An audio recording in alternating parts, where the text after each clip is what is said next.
Presiden Rusia Vladimir Putin mengeluarkan perintah baru setelah pasukannya berhasil menguasai seluruh wilayah Luhansk, Ukraina Timur.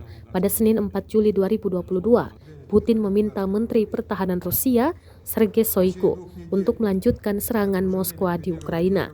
Unit militer, termasuk kelompok timur dan kelompok barat, harus melaksanakan tugas mereka sesuai dengan rencana yang telah disetujui sebelumnya, kata Putin kepada Shoigu. Shoigu mengatakan kepada Putin akhir pekan kemarin bahwa pasukan Moskwa sekarang memegang kendali penuh atas wilayah Luhansk.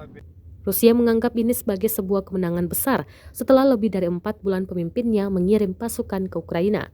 Putin mengatakan pada Senin bahwa pasukan yang ambil bagian dalam kampanye Luhansk harus beristirahat dan membangun kembali kemampuan tempur mereka. Setelah menyerah pada tujuan awalnya untuk merebut ibu kota Ukraina, Kiev, menyusul perlawanan keras Ukraina, Rusia telah memfokuskan upayanya untuk mengamankan kendali penuh atas wilayah Donetsk dan Luhansk di Ukraina Timur.